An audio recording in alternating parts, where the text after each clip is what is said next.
is Jerry Mahoney with How We Met Your M Word.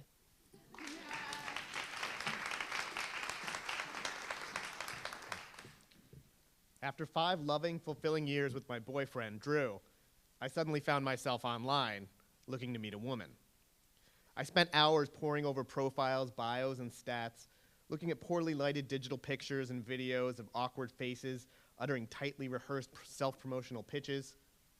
I narrowed the flash mob of candidates down to 6. Then I summoned Drew for his approval. Together we had a decision to make. One of the strangers on this website could end up contributing half our child's DNA. Big nose, bad hair, gross skin, oh, those eyebrows. Drew sped down the list and blackballed them all. I fought for a few, but Rachel has a 4.0 at veterinary school, and Amber teaches autistic kids to tap dance. Drew was unmoved. I shouldn't have been surprised. As a writer, I'm drawn to characters with intriguing quirks and heart-tugging backstories.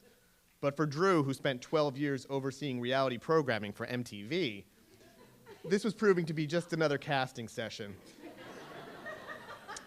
albeit for the significant supporting role of egg donor. We'd been instructed by our surrogacy agency not to use the M word. This child will have 2 fathers, the staff member scolded. He or she will have an egg donor and a surrogate, but no mother. Whatever you call these young women, there's no shortage of them. For all those who are desperate to stop gay couples from adopting, there are others who are eager to help us down a more complex path to parenthood. And for the most part, they are merely girls. Some as young as 19, still in their awkward phases. You click on a face and up pops a video in which an acne-cheeked college sophomore talks about her poli-sci major, her love of soccer and One Tree Hill, and eyes wide with optimism about the corporation she'll be running in 5 years. A few write in texting shorthand, would love to help you.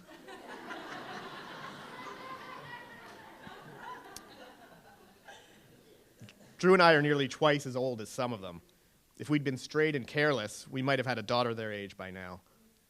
Drew and I found each other via similar means on an online dating site.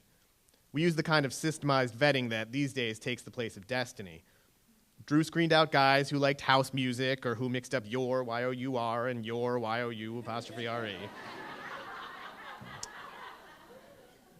I vetoed anyone who, in place of a headshot, uploaded a crotch shot. Choosing a biological relative for our unborn fetus wasn't going to be quite as simple. There were so many more variables and bigger questions to ponder.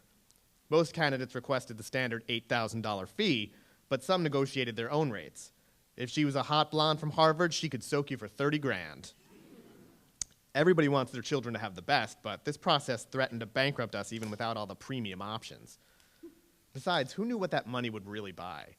If we picked someone with an astronomical price tag, couldn't we be saddling our unborn child with the greed gene? And how would we explain it to him someday? Your egg donor was top of the line, son. We got you, and she got a Porsche.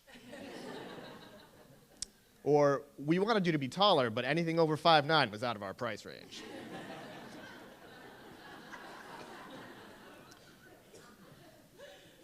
For us, 2 men who struggle over which Netflix movie to watch, this decision could stretch on long after our biological clocks had run out. That's when Susie called. You know you can have my eggs if you want them, right? She said.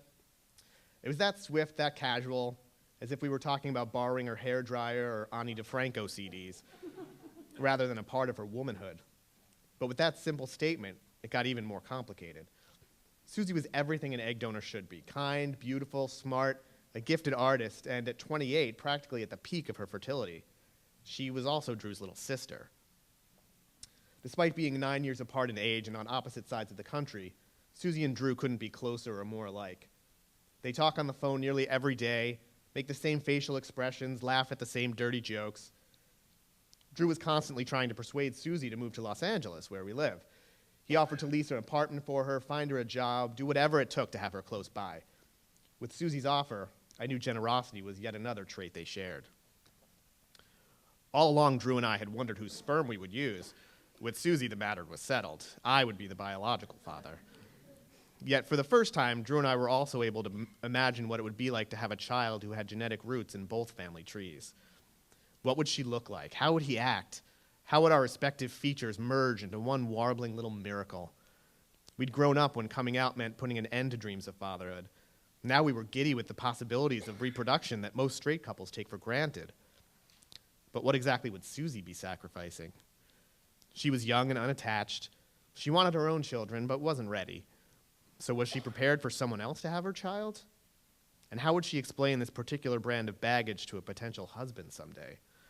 Most of all, would she be satisfied always being Aunt Susie to this child and never, the M word? Drew and I had doubts, but Susie considered it a done deal. This was her brother, and if he needed eggs, damn it, he was going to take hers. She was exactly as stubborn as Drew would have been if he were offering and she were the one in need. She didn't flinch when the doctor explained the pain and inconvenience she would endure before her eggs were extracted. Months of genetic tests, weeks of self-administered hormone injections, and the resultant mood swings. Most troubling of all, she'd need so much time off work for trips to California that she could risk losing her job.